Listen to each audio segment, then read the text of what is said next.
Hi hello. இன்றைக்கி வந்து என்ன பார்க்க போகிறோன்னா, நம்ம லேடிஸை பொறுத்தளவுக்கு கிச்சனில் தான் நம்மளுக்கு வந்து அதிகமான ஒர்க்கு. கிச்சனில் வந்துட்டு டெய்லி என்னடா சமைக்கிறது, என்ன தான் பண்ணாலும் நம்மளுக்கு வந்து வச்ச குழம்பே வைக்கிறாப்புல இருக்குது, வச்ச சாப்பாடே வைக்கிற மாதிரி இருக்குது அப்படின்றத விட்டுருங்க. இப்போ வந்து நம்ம வந்து பார்க்கலாம். இன்றைக்கி வந்துட்டு என்னென்ன ஒரு நாளைக்கு ஒன்று வச்சா நீங்கள் ஒரு மாதத்தை எப்படியெல்லாம் கடக்கலாம் அப்படின்னு ஒரு நாளைக்கு ஒவ்வொரு டிஷ்ஷு பண்ணாலுமே கண்டிப்பாக நீங்கள் வந்து ஒரு மாதத்துக்கு வைக்கலாம். நீங்கள் வச்ச குழம்பே ரொட்டீனாக வராது. நீங்கள் வேணால் ட்ரை பண்ணி பாருங்கள். நான் மேலே ஃபஸ்ட்டு காமிச்ச ஐட்டம்லாம் உளுந்து இருக்குது, கருப்பு உளுந்து இருக்குது, வெள்ளை உளுந்து இருக்குது. அந்த மாதிரி ஐட்டம்லாம் மேலே வச்சுருக்குறோம். பாசிப்பருப்பு அது வந்து நம்மளோட இது நிலக்கடலை ஒரு நாள் நான் சில நாள் சட்டினி வைப்பேன். இல்லைன்னா ஏதாவது நாங்கள் வறுத்து சாப்பிட்றதா இருக்கட்டும், எதுக்காக இது யூஸ் ஆகும். நாங்கள் நிலக்கடலை வந்து சாப்பிட்டா அதுவும் நல்லது தான். இதுதான் நான் வந்து நார்மலாக வந்து நம்ம கிச்சனில் உள்ள சாமான். ஃபஸ்ட்டு பாருங்கள், நம்மளுக்கு வந்து பாசிப்பருப்பு வந்து நம்ம பிள்ளைகளுக்கு வந்து எப்படி வேணாலும் கொடுக்கலாம். ஊற வச்சு நம்ம அதை முளை கட்டி கொடுக்கலாம். நார்மலாக நம்ம வந்து கூட்டு மாதிரி பண்ணலாம். இது வந்துட்டு அது வந்து இன்னொன்று வந்து இப்போ காமிச்சது வந்து தோல் உரித்த பாசிப்பருப்பு. இது வந்து பார்த்திங்கன்னா தட்டாம்பயிறு. இது வந்து பிரியாணிக்கு போகிற ஐட்டம் எல்லாம். இது வந்து கருப்பு சுண்டல். இது வந்து ராஜ்மா பருப்பு, ராஜ்மா தால்னு சொல்லுவாங்க ஹிந்தியில். இது வந்து ராஜ்மா தால். இது வந்து கடலைப்பருப்பு, குழம்பு கடலைப்பருப்பு. இது வந்துட்டு பார்த்திங்கன்னா சிவப்பு துவரம்பருப்பு. நம்ம ஸ்கூல்லாம் கொடுப்பாங்க. அது சாம்பாராகவும் வைக்கலாம், நீங்கள் ஒரு கூட்டு மாதிரி வைக்கலாம். இது வந்து இதுவும் சாம்பார் துவரம்பருப்பு. இது வந்து மூடிப்பருப்பு, அந்த சிவப்பு பருப்பு காமிச்சு பாருங்க, அதுலேயே இது மூடிப்பருப்பு. இது ஒரு நாள் வைக்கலாம். திரும்ப இது வந்து கருப்பு சுண்டல். வெள்ளை சுண்டல் தான் நாங்கள் வச்சுருப்போம், தீந்துருச்சு. இது வந்துட்டு அது என்னது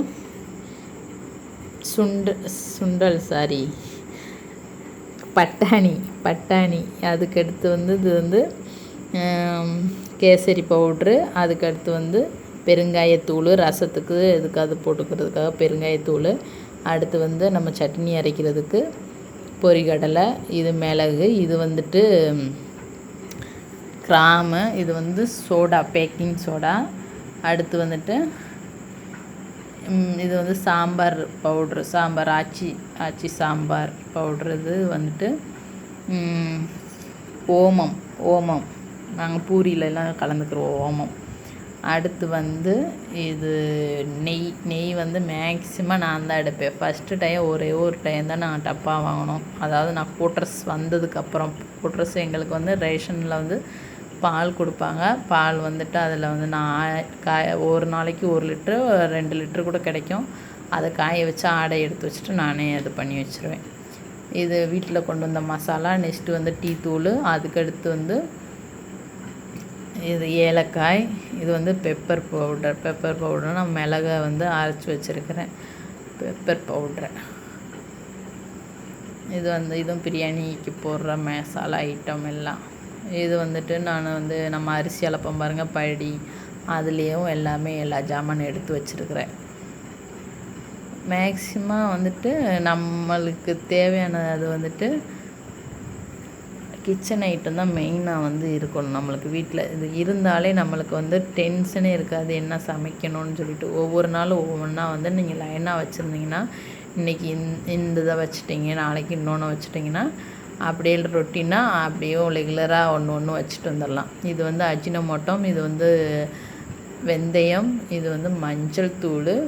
இது வந்து நம்ம ஜவ்வரிசி. அடுத்து வந்துட்டு பாதாம் பருப்பும் கிடக்கு. இது வந்துட்டு புளி.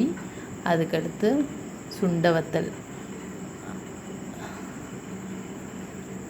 அப்புறம் வந்துட்டு இது பன்னீர். அப்புறம் பருப்பு வகை எல்லாமே இருக்குது. இதுக்கு பருப்பு சாம்பார் வைக்கிறதுக்காக.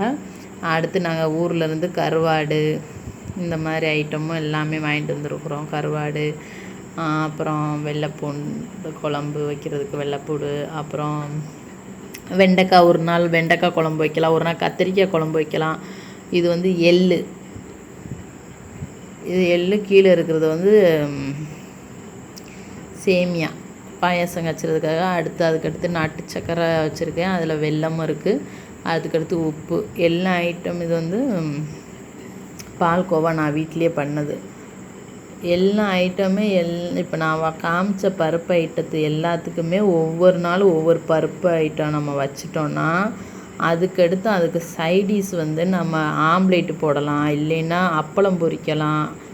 அப்பளம் கூட ரேரு, அதாவது அப்பளம் வந்துட்டு நீங்கள் அதே சைடிஷாக லைட்டாக வச்சுக்கோங்க. அப்பளமே ஒரு கூட்டு மாதிரி வச்சிடாம ஏதாவது வச்சுட்டு அதுக்கப்புறம் அப்பளம் பொரிங்க. அதுக்கடுத்து வந்து நம்ம பீன்ஸ், கேரட்டு, அப்புறம் சவுச்சவுக்காய் கூட்டு வைக்கலாம். இன்னொரு நாள் வந்துட்டு நம்மளுக்கு முட்டைக்கோஸ் பொரியல் வைக்கலாம். நிறைய அதுக்கு இப்போ நம்ம காமிச்ச பருப்பு ஐட்டத்துக்கு பூரா சைடிஷ் வந்து நம்ம காய்கறியில் எல்லா காய்கறி, கீரை வகையில் எல்லா கீரையுமே ஒவ்வொரு இதுக்கு முருங்கைக்கீரை எல்லாமே கீரையை பொறுத்தளவுக்கு 10 ரூபா தான் ஒரு கட்டு. ரொம்ப ரொம்ப சீப் அண்ட் பெஸ்ட்டாக விற்கும். நீங்கள் எல்லா கீரையுமே வைக்கலாம் அந்த சைடிஷ்க்கு. அதுக்கப்புறம் அந்த வெண்டைக்காய் குழம்பு, கத்திரிக்காய் குழம்பு, பாவக்காய் குழம்பு நிறையா இருக்குது நம்மளுக்கு வைக்கிறதுக்கு. இதில் வாரத்தில் 4 நாள் வந்து நான்வெஜ் எடுத்துருவோம். மிச்ச நாள் பூராமே நம்ம வந்து பருப்பு ஐட்டம், காய்கறி ஐட்டத்தை ஒவ்வொரு நாளும் ஒவ்வொரு காய்கறி, ஒவ்வொரு நாளும் ஒவ்வொரு பருப்பு வகையாக வச்சோன்னாலே நம்ம சூப்பராக வந்துட்டு நம்ம அழகாக சமைக்கிறதுக்கு டென்ஷன் இல்லாமல் சமைச்சிட்டு போயிடலாம். காலையில் நாங்கள் எப்போவுமே காலையில் வந்து சப்பாத்தி, இல்லை பூரி, இல்லை இட்லி, தோசை. இட்லி தோசைக்கு நம்ம நார்மலாக சட்னி, சாம்பார் ஏதாச்சும் வச்சு, அதே மாதிரி நம்மளுக்கு இது சப்பாத்தி இதுக்கு வந்துட்டு நம்ம பன்னீர் கிரேவி, இல்லைன்னா நம்ம சைடில் ஏதாச்சும் அதுக்கு என்ன செட் ஆகுமோ அந்த மாதிரி ஐட்டத்தை வச்சு சாப்பிட்டுக்கலாம். நம்மளுக்கு டென்ஷனே இல்லை. ஆனால் மேக்ஸிமம் வந்து நம்ம வந்து சாப்பாடு தான் நம்மளுக்கு வந்து மெயினு. இப்போ உள்ள காலத்தில் வந்து எல்லாமே சரக்குனோன்னு பிள்ளையில நிறையா பேர் நான் வந்து ஒரு சீட்டு இது பிடிக்கிறேன். அந்த டயத்தில் வந்து யாருக்காவது கால் பண்ணால் எடுத்தோடனே அவங்க வாயில் வர்றதெல்லாம் நான் ஹாஸ்பிட்டலுக்கு, பிள்ளைக்கு உடம்பு முடியலை, பிள்ளைக்கு சளி பிடிச்சிருக்கு, பிள்ளைக்கு அது இதுன்னு சொல்லிட்டு அதுக்கு 5000 போயிடுச்சு, 4000 போயிடுச்சு, 3000 போயிடுச்சு. அதெல்லாம் உண்மையை சொல்லப்போனால் வந்து நம்ம உடம்புல வந்து எதிர்ப்பு சக்தி இல்லாதனால தான் கண்டிப்பாக வந்து நம்ம ஹாஸ்பிட்டலுக்கே போகிறோம்.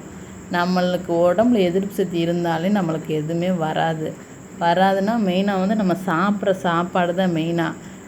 நம்ம வீட்டில் இருக்கிறத வச்சே நம்மளால் நல்லா சாப்பிடலாம், ஹெல்த்தியாக சாப்பிட்லாம். அதை விட்டுவிட்டு நம்ம சாப்பிட்றது நல்லா கஞ்சத்தனமாக பண்ணிக்கிட்டு சாப்பிட்றது வந்து ஒழுக்கமாக சாப்பிடாம அதில் நம்ம வந்து கஞ்சமாக பண்ணிட்டு மற்ற ஆடம்பர செலவெல்லாம் செலவழிச்சிட்டு அப்புறம் லாஸ்ட்டில் போயிட்டு ஆஸ்பத்திரியில் நிற்கிறது. சின்ன சின்ன வயசாக இருக்கிற பொண்ணுகள்லாம் நல்லா சிக்கனை கொடுத்து நல்லா உடம்பு வைக்கிறது. அதுக்கப்புறம் நான் வெயிட் லாஸ் பண்ணுறேன்னு சொல்லிட்டு வெயிட் லாஸ் பண்ணிக்கிட்டு இருக்கிறது.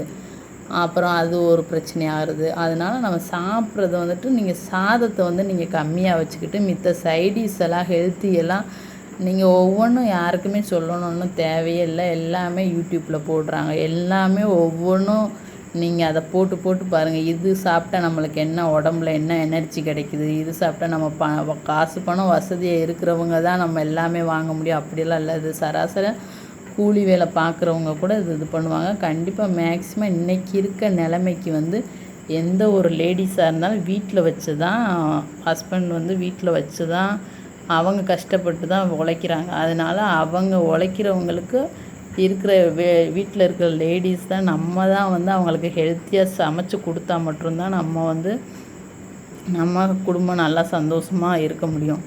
ரெண்டாவது நம்ம ரொம்ப சோம்பேறியத்தனமாக இருந்தோம்னா சமைக்கிறது தான் மெயின். அது வந்து சொல்கிறது வந்து மெயின் வந்து ஹஸ்பண்டு தான். என் வீட்டுக்காரர் நானும் ரொம்ப சோம்பேறி தான். ஆனால் தனியாக இருக்கும்போது நான் ஏதாவது வச்சு சமைச்சு பிள்ளைகளுக்கு ஏதோ சமைச்சு கொடுக்குறது. ஆனால் என் வீட்டுக்கார்கிட்ட வந்ததுக்கப்புறம் தான் இந்த ஒரு 3 வருஷமாகவே ரொட்டீனாக என்னென்ன சமைக்கணும். நான் தனியாக இருக்கும்போதுமே 3 வேளை சமைப்பேன். ஆனால் ஏதோ இருக்கிறது ஒரே ஒரு இட்லி தோசைக்குன்னா ஒரு சட்னியை மட்டும் வச்சு சாப்பிட்றது. ஆனால் என் வீட்டுக்கார்ட்ட வந்ததுக்கப்புறம் சாம்பார் சட்னி அவங்க என்ன சொல்லுவாங்க, ஒவ்வொரு சத்தும் ஏதோ கொஞ்சம் அவங்க சாப்பிட்டாலும் ஒரே இதாக சாப்பிட்டு போர் அடிக்காமல் எல்லாத்துலேயும் கொஞ்சமாக சாப்பிட்டா எல்லா சத்துக்களும் கொஞ்சம் அவங்களுக்கு போய் சேரும்.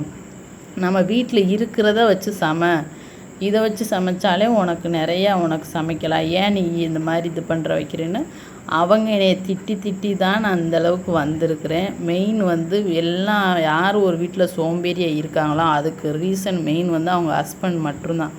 அவங்க வந்து சம்பாதிக்கிறீங்களா, நீங்கள் தைரியமாக சொல்லுங்கள், ஆமாம் எனக்கு நான் சம்பாதிக்கிறேன், எனக்கு வந்துட்டு நீ நல்லா ஹெல்த்தியாக பண்ணு. உங்களுக்கு பயந்துக்கிட்டாச்சும் உங்கள் பிள்ளைகளுக்கும் ஹெல்த்தியாக கொடுப்பாங்க, உங்களுக்கும் ஹெல்த்தியாக பண்ணி கொடுப்பாங்க. அதனால் அது தப்பாக சொல்ல வரல. இப்போ நம்ம ஒரு குடும்பத்தில் இருந்தால் மற்றவங்களுக்கு பயப்படுற மாதிரி